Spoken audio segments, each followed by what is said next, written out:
Gen Z is the most insensitive and ruthless born of the world. এটা এখন সবাই বলছে। Gen Z নাকি কাউকে অ্যাডমায়ার করে না, Gen Z নাকি প্রচণ্ড হিংস্র, তারা নাকি শুধুমাত্র ইন্টারনেট এবং ইন্টারনেট ঘিরেই তাদের ওয়ার্ল্ড বানিয়েছে। Gen Z মানুষকে এতটুকু শ্রদ্ধা দিতে জানে না, Gen Z সমস্ত মানুষকে নিয়ে চলতে জানে না, কাউকে সম্মান প্রদর্শন করতে চায় না, সম্মান করতে জানে না। এবং Gen Z মানে জেনারেশন জেড, যারা জেনারেশন জেড ওয়াইজ জন্মেছে তাদের মতো খারাপ নাকি পৃথিবীতে কেউ হয় না। এই জিনিসটাই বরাংবর প্রচলিত হয়ে আসছে আমাদের নেপালের ঘটনার সামনে আসার সঙ্গে সঙ্গে। তো অনেকের মধ্যে প্রশ্ন উঠতে পারে, what is Gen Z, generation Z জিনিসটাই কি? Hello everyone, this is Ivy, welcome back to my channel. ইসাস ডায়েরিজের একটা নতুন সকালে তোমাদের সকলকে ওয়ার্ম ওয়েলকাম জানাই। আজকে সামান্য কিছু ঘটনা নিয়ে তোমাদের সাথে কয়েকটা কথা, আমার নিজের মনের মধ্যে থাকা কয়েকটা কথা শেয়ার করব। নেপালে সম্ভবত সচরাচর দিনে যা ঘটনা ঘটছে সেটা আমাদের সকলের মধ্যেই জানা আছে, আমরা কেউ জানি না তেমন নয়। আমাদের প্রতিবেশী দেশ নেপাল যেভাবে এখন অগ্নিগর্ভে পরিণত হয়েছে এবং সেখানের কারেন্ট জেনারেশন মানে উঠতি জেনারেশন বা জেনারেশন জেড বলতে পারো, তারা এমনভাবে চারিদিকে আগুন লেগে যেমনভাবে প্রোটেস্ট করছে তাতে গিয়ে সবাই জেনারেশন জেডকে দোষারোপ করছে।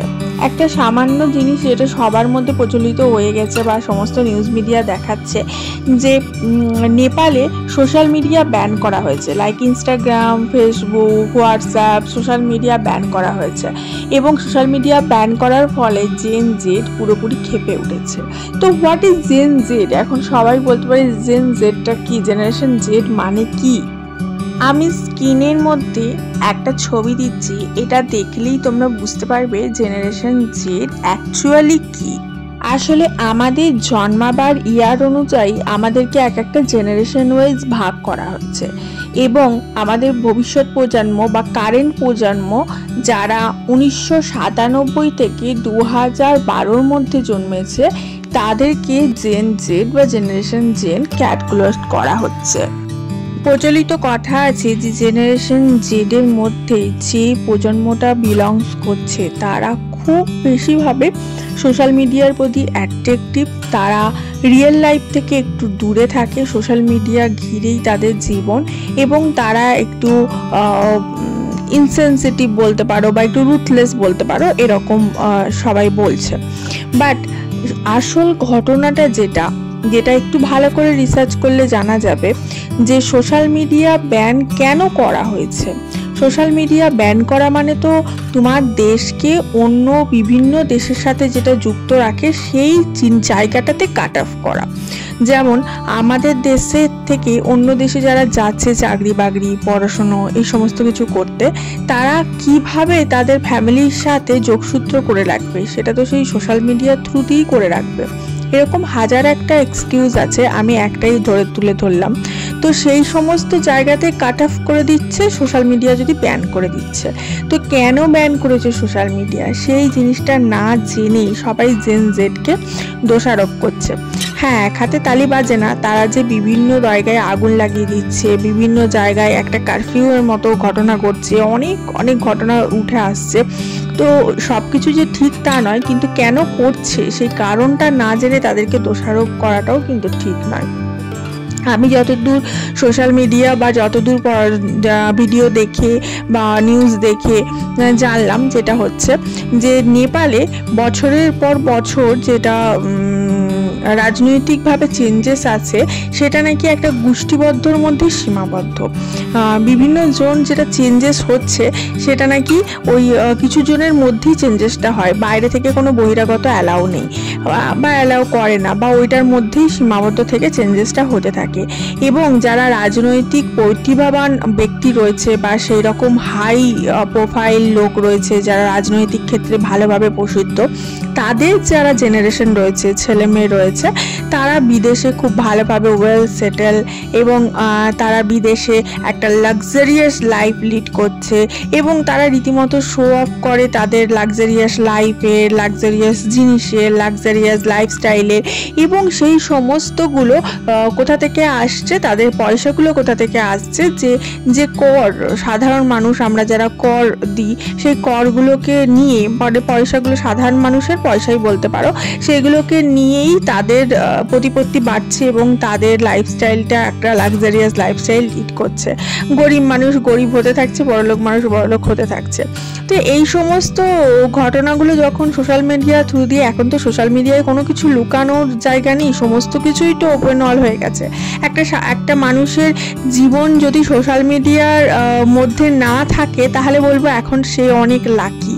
কারণ আমাদের জেনারেশনে এখন এমন একটা ঘটনা হয়ে গেছে, আমরা একটা ওয়াচ কিনলেও সোশ্যাল মিডিয়ায় সেটা শো অফ করি, একটা কোথাও ঘুরতে গেলেও সেটা শো অফ করি, বাপের বাড়ি গেলেও সেটা শো অফ করি, একটু বাইরে চা খেতে গেলেও সেটা শো অফ করি। তো আমাদের লাইফটা ওপেন টু অল সোশ্যাল মিডিয়ায় হয়ে গেছে। তো সেক্ষেত্রে সবাই সবটাই জানতে পারে, কোনো কিছু লুকানোর ব্যাপার নেই। আগেকার দিনে কি ছিল, সোশ্যাল মিডিয়া ছিল না, সুতরাং কেউ কিছুই জানতে পারতো না গো।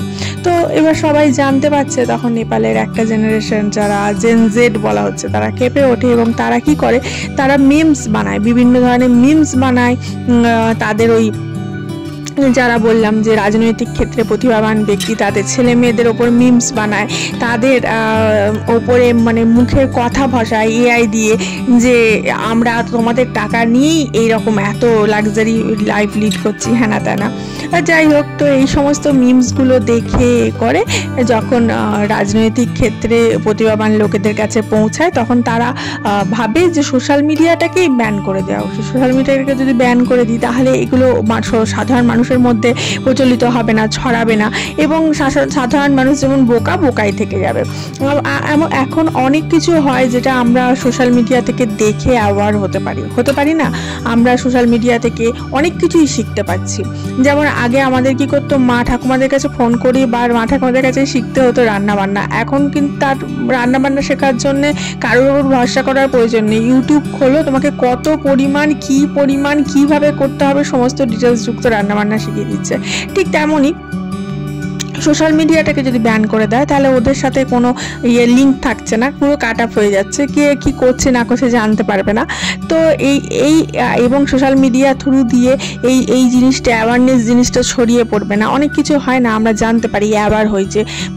করোনার সময় যদি আমরা একটা এক্সাম্পল ধরি, যে করোনার সময় আমরা জানতে পেরেছিলাম যে আমাদের কি করা উচিত না, এটা সোশ্যাল মিডিয়া থেকে বেশি করে আমরা অ্যাওয়ার হতে পেরেছিলাম। অনেকে অনেক অ্যাওয়ারনেসের ভিডিও করে, আমরা অ্যাওয়ার হতে পারি। তো সেই জিনিসটাই ওরা কাট অফ করে দিয়েছে সোশ্যাল মিডিয়া। তো সেই জন্যেই কিন্তু জেন জেড খেপে গিয়ে, বা জেনারেশন জেড বলতে পারো, মানে কারেন্ট প্রজন্ম খেপে গিয়ে চারিদিকে এইভাবে ধ্বংসলীলায় খেপে উঠেছে। তো অ্যাকচুয়ালি কি জেন জেডকে দোষারোপ করা যায় এই ঘটনার জন্যে? দোষটা কার আসলে সেটা কিন্তু দেখতে হবে। যাই হোক, আমি আমার পরিপ্রেক্ষিতে বা আমার চিন্তাধারায় যতটুকু আমার মনে হয়েছে আমি তোমাদের কাছে তুলে ধরলাম। বাকি কারুর সাথে কারুর চিন্তাধারা মেলে না। আমি কাউকে বলছি না যে আমার চিন্তাধারা শুনতেই হবে বা জানতেই হবে। আমার যেটা মনে হয়েছে আমি সেটুকু তোমাদের সাথে শেয়ার করলাম। যাই হোক, জেন জেডের ওপরে যে বলা হচ্ছে জেনারেশন জেড এরকম ঘটনা ঘটায়, এরকম জিনিসটা সেটা নয়। অ্যাকচুয়ালি হচ্ছে, তোমরা যদি কিছুদিন আগে বাংলাদেশের ঘটনা দেখো, সেখানেও কিন্তু প্রতিবাদ কি করে করতে হয় তারা আঙুল দিয়ে দেখিয়েছে যে হ্যাঁ এইভাবে প্রতিবাদ করতে হয়। এই নেপালের ক্ষেত্রেও কিন্তু তাই, যে প্রতিবাদটা অ্যাকচুয়ালি কি সেটা কিন্তু আমরা চোখে আঙুল দিয়ে দেখলাম। তবে হ্যাঁ, কিছু ঘটনা যেমন তারা তাদের রাজনৈতিক ব্যক্তিদেরকে বিভিন্ন ধরনের রকমভাবে টর্চার করছে, তো সে এতটাও রুথলেস হওয়াটাও উচিত নয়। তবে কি হয় বলো তো, শুধুমাত্র যে একটা জেনারেশন ধরো প্রতিবাদ করতে নেমে এলো, তো প্রতিবাদ করতে নামলেই কিন্তু শুধু তার হাতে থাকে না। প্রতিবাদ যারা করছে সবাই প্রতিবাদ, হয়তো কেউ ভালোভাবে প্রতিবাদ করার চেষ্টা করছে, সেখানে কিন্তু কিছু খারাপ মানুষ ঢুকে সেটাকে খারাপ দিকেও সঞ্চালন করে। সুতরাং একটা জেনারেশনকে গোটা দোষারোপ করাটাও কিন্তু ঠিক নয়, এটা আমার মনে হয়। যাই হোক, আজকে সকাল থেকে প্রচুর কাজকর্ম ছিল, চারিদিকে পরিষ্কার পরিচ্ছন্নই লেগেছিলাম। তার মধ্যে মেন একটা কাজ পরিষ্কার করেছি, সেটা হচ্ছে এই তোষকটাকে সরিয়ে পরিষ্কার করা। তোষকটাকে অনেক দিন যাবত যদি তোমার তোষক বিছানায় থাকে, তোমাকে সেটাকে সরিয়ে সেটাকে ক্লিয়ার করা কিন্তু খুব দরকার। কারণ অনেক সময় বিছানা ঝাড়তে ঝাড়তে ঝাড়তে ঝাড়তে তার ধুলোগুলো ওই সাইডে আস্তে আস্তে আস্তে আস্তে স্তূপ হিসেবে জমে যায়, ধুলো স্তর। আর কি হয়, এর তলায় না অনেক নোংরা জমে যায়, ছোট ছোট কাগজের টুকরো, বাচ্চারা কাটিং টাটিং করে সেগুলো ঢুকে যায়, প্লাস্টিক ঢুকে যায়, এসবগুলো পরিষ্কার কিন্তু সচরাচর করা হয়ে ওঠে না। তার জন্য আমি কি করি, বছরে একবার এই সময়টাতে, আগের বছরও করেছিলাম, ভিডিও দিয়েছিলাম, আগের বছর গোটা তোষকটা তুলে একদম কভার কেচে একদম ঝেড়ে পরিষ্কার করেছিলাম। তো এবারে দেখলাম অতটা নোংরা হয়নি, তো এবারে আমি জাস্ট ওটাকে সরিয়ে ওর যে মিডিল যে পোর্শনটা, খাট আর তোষকের মিডিল পোর্শনটা ভালোভাবে ঝেড়ে পরিষ্কার করে দিলাম। হালকাই ধুলো জমেছিল।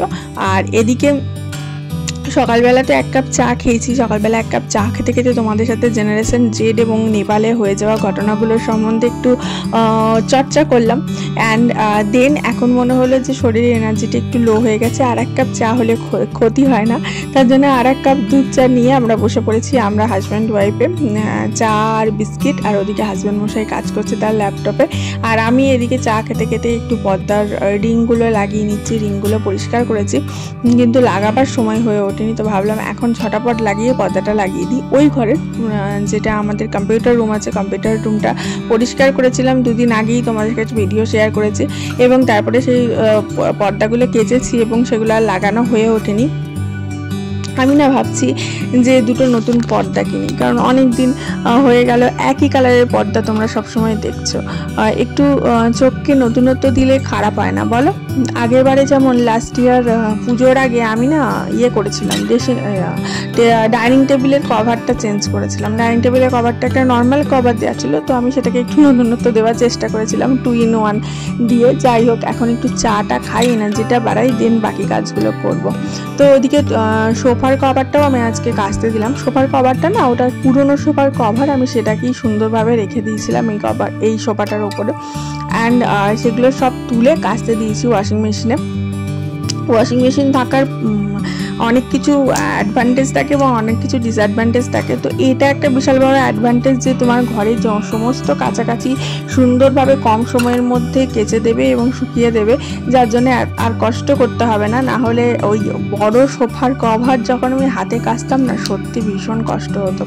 ইভেন বড় কার্পেট, শীতকালে কার্পেট পাতি, কার্পেট এবং বড় র্যাক, সমস্ত কিছু আমি হাতে কেচেছি। হাতে মানে আমি পায়ে কেচেছি, হাতে আমি কাচতে পারি না, হাতে আমার কষ্ট হয়। এবং পায়ে কেচে, তখন অত ভিডিও করতাম না, কেচে ওগুলোকে আমি ছাদে দিয়ে আসতাম যখন প্রথম এসছিলাম আর কি এখানে, মানে আমাদের ফ্ল্যাটে। তারপরে তো ওয়াশিং মেশিন কিনলাম, ওয়াশিং মেশিনে এখন সমস্ত কিছু কেচে দিই আমি, সুবিধা হয়। আর ইভেন আমাদের ব্ল্যাঙ্কেটটাও আমি কেচে দিই। তো আজকে না কি করেছি, এই ডাইনিং টেবিলের চেয়ারের যে কভারগুলো লাগিয়ে রাখি সেগুলো খুলে সব কাচতে দিয়েছি। এখন কি করব, এগুলো একটুখানি ভালো করে মুছে দেবো, মাঝখানে ধুলো জমে থাকে, তো সেগুলো সব পরিষ্কার করে দেবো। আর তোমরা কি করো, ঝটাপট নিচের লাইক বাটনটা আছে, ক্লিক করে দাও, লাইক করে দিয়ে একটু শেয়ার করে দাও ভিডিওটাকে। আর অবশ্যই চ্যানেলটা এখনই সাবস্ক্রাইব করে নাও, আরও ভালো ভালো ভিডিও আসছে, দেখতে হবে তো, তার জন্যে। জানো তো, কোনো ঘটনা ঘটে যাওয়ার পর সেই ঘটনাটাকে নিয়ে চর্চা করতে আমাদের ভালো লাগে, বা সেই জিনিসটাকে নিয়ে আমরা চর্চা করা, আলোচনা করা, এবং সেই জিনিসটাতে কি করা উচিত কি করা উচিত নয়, বা আমি থাকলে এটা করতাম, এই সমস্ত জিনিসগুলো আমাদের বলতে খুব মজা লাগে। কিন্তু অ্যাকচুয়ালি যে ঘটনাটা ফেস করছে সেই বুঝতে পারে সেই বেদনাদায়ক মুহূর্তটা তাকে কি ফেস করতে হচ্ছে, সেটা আমরা কখনোই বুঝতে পারবো না। যার ওপর দিয়ে যাচ্ছে সেই বুঝতে পারবে। নেপালে থাকার অবস্থায় এবং নেপালে যারা রয়েছে, শুধুমাত্র যারা প্রোটেস্ট করছে তারা তো নয়, যারা প্রোটেস্ট করছে না, যারা ওগুলো সারভাইভ করছে, যারা ওগুলো সহ্য করছে, তাদেরকেও তো একটা মেন্টাল হ্যারাসমেন্ট বা একটা হ্যারাসমেন্টের মধ্যে দিয়ে যেতে হচ্ছে, ফিজিক্যাল হ্যারাসমেন্টের মধ্যে দিয়েও যেতে হচ্ছে। সুতরাং তাদের যে কী সিচুয়েশন হচ্ছে সেটা আমরা এখানে বসে কখনোই বুঝতে পারবো না।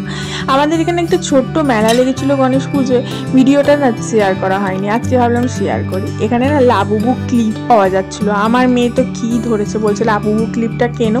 আমি বললাম মরে গেলেও আমি লাবুবু ঘরে নিয়ে আসবো না, লাবুবু হচ্ছে রাক্ষুসের ডল, সেটাকে আমি কোনো মতেই ঘরে আনবো না। এখন তো Labubu T shirt, Labubu clip সবই বেরিয়ে গেছে। যাই হোক, এখানে কিছু কেনাকাটা করে আমরা ঘরের প্রতি অগ্রসর হলাম এবং যাওয়ার পথে গন্ডু বাবাকে দর্শন করলাম। প্রতি বছরই গণেশ পুজোয় এখানে মেলা বসে, আর অল্প বিস্তর কেনাকাটা, ঘোরা, খাওয়া এগুলো তো চলতেই থাকে। বেশ সুন্দর সুন্দর টুকিটাকি জিনিস পাওয়া যায় ঘরে সাজাবার জন্যে, ঘরের কাজের জন্যে, সে কটা কিনতে বেশ ভালোই লাগে। এবারে না এখানে বিশাল বড় নাগরদোল্লা এসেছিলো, দেখো এই ইলেকট্রিক নাগরদোল্লাটা, আমি একবার চেপেছিলাম, মাঝ রাস্তায় আমার অবস্থা কাহিল হয়ে গেছিলো। আমার মেয়ে বলে আমাকেও চাপাও, আমি বললাম আমি কোনো মতেই তো চাপতে পারবো না, কারণ এই নাগরদোল্লা দেখলেই আমার মাথা ঘুরে যায়। এটা হচ্ছে গন্ডু বাবার প্যান্ডেলটা, বেশ সুন্দর করেছিল, ছোটোখাটোর মধ্যে সিম্পল অথচ আকর্ষণীয়। এবং গন্ডু বাবাকে দর্শন করিয়ে আজকের ব্লগটা এখানেই শেষ করছি এবং নেপালের জন্য শুভকামনা রাখি এবং তাদের পরিস্থিতি যাতে স্বাভাবিক হয়ে যায় তাড়াতাড়ি, সেটাই প্রার্থনা করি গন্ডু বাবার কাছে। দেখা হচ্ছে কালকে, ভালো থেকো সবাই, লাভ ইউ।